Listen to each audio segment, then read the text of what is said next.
আমাদের এই প্রথম যখন রোহিঙ্গারা আসছিল তখন এরদোগানের ওয়াইফ, প্রেসিডেন্টের ওয়াইফ, ফার্স্ট লেডি দৌড়ে আসছিল এই রোহিঙ্গাদের জন্য। যখন নিজামী সাহেবের ফাঁসি হয়েছিল তখন তার মুক্তির জন্য এই এরদোগানের ওয়াইফ আইসা অ্যাপিল করেছিল শেখ হাসিনার কাছে, অ্যাপিল রাখে নাই। আজকে সে এরদোগান কি বিপদে আছে, আমাদের তরুণ সমাজ দরকার বললে আমরা লাখেলা যেতে পারি। আর সে এরদোগান আজকে তুরস্কের তরুণ সমাজকে বলতেছে শয়তানের বাচ্চা। অন্তর্ভুক্তিমূলক নির্বাচিত অঙ্গীকারবদ্ধ বলেছেন। কাকে বলেছেন? আমাদের কাছে বলেন নাই, বলেছেন বিমস্টেকের সকল রাষ্ট্রপ্রধানদের সামনে। ওখানে বলে আসছেন যে উনি একটি সুষ্ঠু, নিরপেক্ষ, অবাধ এবং অন্তর্ভুক্তিমূলক নির্বাচন দিতে অঙ্গীকারবদ্ধ। তার মানে অঙ্গীকারবদ্ধ উনি আওয়ামী লীগকে নির্বাচন করতে দিতে দেওয়ার।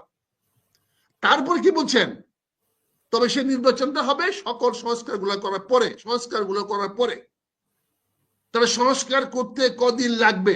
তিস্তার ব্যাপারে নাকি ভারত বলছে যে এই যে বর্ষা আসতেছে, বর্ষার মধ্যে সব পানি ছেড়ে দেবা, এবার শীতে যা করছো করছো, এই আগামী বর্ষা আসতেছে, বৃষ্টি শুরু হবে, এই আগামী মাস থেকে বৃষ্টি শুরু হবে, কাজে পানি আটকাবা না, বাংলাদেশে যত পানি লাগে তিস্তাতে সব পানি ছেড়ে দেবা।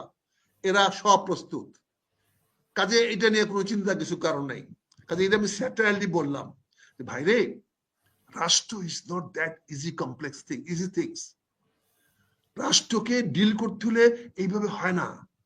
আমার পররাষ্ট্র উপদেষ্টা একটা বক্তব্য শুনলাম না আজকে 24 ঘন্টা 48 ঘন্টার মধ্যে, 3 দিন ধরে সম্মেলন হলো, আমার পররাষ্ট্র উপদেষ্টা একটা কথা শুনলাম না। আজকে বাংলাদেশের লিডিং নিউজ চলতেছে 1,80,000 রোহিঙ্গাকে ফেরত দেওয়া হচ্ছে, ফেরত নিয়ে চলে যাচ্ছে। এটা ভারতে মায়ানমারের ওই মহিলা উপপ্রধানমন্ত্রী নাকি আমাদের খলিল সাহেব কানে কানে বলেছে। কারণ এটা আমরা কোনো মিডিয়াতে কোথাও দেখি নাই, মানে কোনো আলোচনা কোথাও দেখি নাই, ইন্টারন্যাশনাল কোনো ফোরামে দেখি নাই। এটা খলিল সাহেব ঘোষণা দিলেন যে উনি ওনার কানে কানে বলে দিয়েছে যে হয়তো যে আমরা পাঠাবো, ডোন্ট ওয়ারি মাই ফ্রেন্ড, আমরা পাঠাই দিচ্ছি। 1,80,000 হঠাৎ করে সিলেক্ট করলো। তো কাজে 1,80,000 চলে যাবেন, আমাদের তো ঝামেলা আরো মুক্ত হয়ে যাচ্ছি, আগামী ঈদের আগেই চলে যাবেন। কাজে লিড নিউজ তো হয়ে গেছে ওইটা। ইন্ডিয়া তো লিড নিউজ না আজকে বাংলাদেশে। বাংলাদেশে আজকে লিড নিউজ ইন্ডিয়া না, ইন্ডিয়ার সঙ্গে মোদির সঙ্গে সম্পর্ক লিড নিউজ না। লিড নিউজ চলতেছে এখন টেলিভিশন দেখেন, লিড নিউজ চলতেছে 1,80,000 রোহিঙ্গা ফেরত নিতে মায়ানমার সরকার রাজি হয়ে গেছে। উপপ্রধানমন্ত্রী বলেছেন। চিন্তা করে, সেখানে প্রধানমন্ত্রী আসে নাই এই বিমস্টেকে, আর ওদের জানটা তো আসেই নাই। তারপর সে আইসা কাম পাইল না, রোহিঙ্গা নিয়ে যাবে। 1,80,000 রোহিঙ্গা সিলেক্ট করতে পারবেন আপনি এই 13 লক্ষ থেকে পাঠাবেন যে? ওরা যদি ডাককে ডেকেও নিতে আসে, দিতে পারবেন আপনি? এই যে আপনি ঘোষণা দিলেন 1,80,000 নিয়ে যাবে, আপনি দিতে পারবেন? আপনি দেওয়ার ক্ষমতা আছে? বলেন। কাজে আপনারা দেখেন আমাদের বাংলাদেশে আজকে 7 দিন ধরে তুরস্কের নিউজ ব্ল্যাকআউট। টার্কি সম্বন্ধে কোনো নিউজ পাবেন না, কোনো আমাদের পত্র পত্রিকায় টেলিভিশনে কোনো নিউজ নাই। কেন? টার্কিতে কি হচ্ছে এটা জানার অধিকার আমাদের নাই? টার্কিতে কি হচ্ছে? এই এরদোগান তো আমাদেরকে অনেক সমর্থন করেছে, অনেক সাপোর্ট করেছে। আমাদের এই প্রথম যখন রোহিঙ্গারা আসছিল তখন এরদোগানের ওয়াইফ, প্রেসিডেন্টের ওয়াইফ, ফার্স্ট লেডি দৌড়ে আসছিল এই রোহিঙ্গাদের জন্য। যখন নিজামী সাহেবের ফাঁসি হয়েছিল তখন তার মুক্তির জন্য এই এরদোগানের ওয়াইফ আইসা অ্যাপিল করেছিল শেখ হাসিনার কাছে, অ্যাপিল রাখে নাই। আজকে সে এরদোগান কি বিপদে আছে, আমাদের তরুণ সমাজ দরকার বললে আমরা লাখেলা যেতে পারি। আর সে এরদোগান আজকে তুরস্কের তরুণ সমাজকে বলতেছে শয়তানের বাচ্চা। সে শয়তানের বাচ্চা বলে ঘোষণা দিয়ে তাদের উপর নিধন করতেছে। আমরা তো জানতে চাই, এইগুলা খবর তো আমাদেরকে কেউ দিচ্ছে না। কারণ এরদোগানের পাশে তো আমাদের দাঁড়ানো উচিত। আমেরিকা দাঁড়িয়েছে, সারা বিশ্বের ট্যারিফ বাড়াইছে, এরদোগানের ট্যারিফ তো বাড়ায় নাই। তুরস্ক মুসলিম রাষ্ট্র, তারপরে সেখানে তার ট্যারিফ বাড়ায় নাই, সেখানে তো 10% করে রাখছে। তো আমেরিকানরা এরদোগানের পাশে দাঁড়াইতে পারে। আর যে এরদোগান আমাদের এত বড় বিপ্লবে সাহায্য করলো, এত বড় একটা বিপ্লবে সরাসরি সাহায্য করলো। আমরা জামাত ইসলামের আমিরের বক্তব্য দেখেছি, উনি ভিজিট করে আসছিলেন টার্কি এবং 4টা দেশে। সেখানে আমি ওনার কি বলে ওনার এক লোকের ইউটিউবে দেখেছি যে উনি সেখানে প্ল্যান করে আসছেন এবং বলে আসছেন যে আমি দেশে গিয়েই এই সরকার পতনের ব্যবস্থা করব। সেই এরদোগান সাহেবকে আজকে বাঁচানোর জন্য, তার পাশে দাঁড়ানোর জন্য বাংলাদেশের নিউজ পর্যন্ত আমরা দিচ্ছি না। এই যে দেশটা কিভাবে চলতেছে দেখেন, কাজে আজকে আমরা এখানে বদ্ধতার খাতিরে এখানে মিটিং গুলা হয়েছে, এই মিটিং এর সঙ্গে সত্যিকারের কোনো রিলেশনশিপ নাই। আমি সেটার বাদ দিয়ে বাস্তবতা বলি যে আমাদের প্রফেসর ইউনূস সাহেব বিমস্টেকের প্রেসিডেন্ট হয়েছেন, 2 বছর থাকবেন, এবং সেখানে দেখেন কত বড় দুর্ভাগ্য, উনি বাংলাদেশের মানুষকে আজ পর্যন্ত কখনো বলে না ইলেকশন হবে কি হবে না।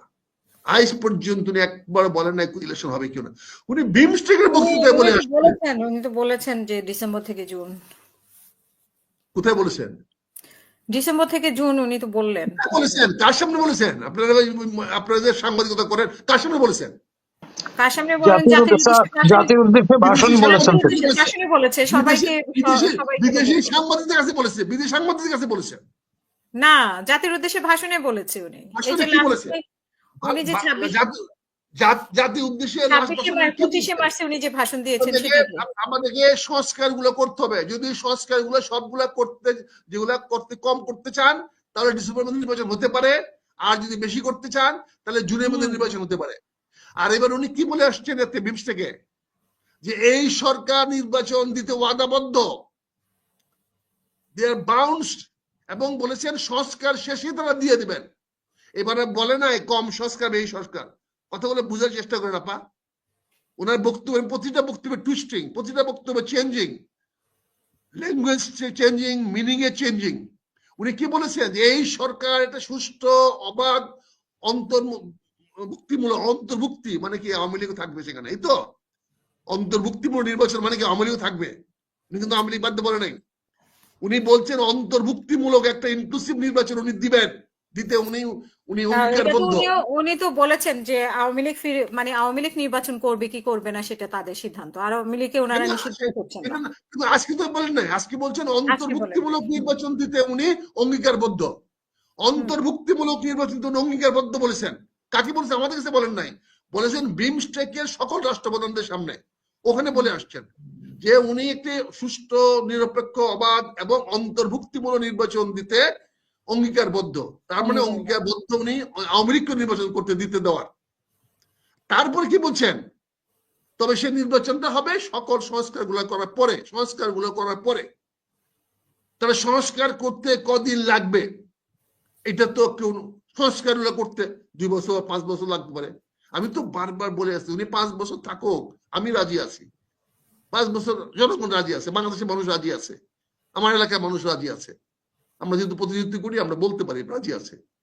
কিন্তু আপনি সবাইকে নিয়ে থাকেন, আপনি এইভাবে না থেকে আপনি সরকার নিয়ে একটা জাতীয় সরকার গঠন করেন, একটা ইনক্লুসিভ সরকার গঠন করেন, সরকার গঠন করে। উনি যে জাতীয় সরকার গঠন করবে না এটা কি আপনাকে বলেছে? মানে উনি কি এরকম কোনো ঘোষণা দিয়েছে যে জাতীয় সরকার ঘোষণা করবে না বা এর মধ্যে কোনো পরিবর্তন আসবে না?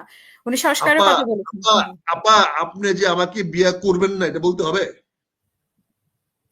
এটা তো বলতে হবে না, এটা তো বলতে হবে না, এটা তো বলতে হবে না আপা, করলেনই বলবেন। সরি, আমি এই কথাটা খুব একটা অ্যাডাল্ট জোক হিসেবে দিলাম, আপনারা নিয়েন না, অ্যাডাল্ট জোক হিসেবে দিলাম, বুঝছেন কলিমুল্লাহ স্যার, মাইন্ড করেন না।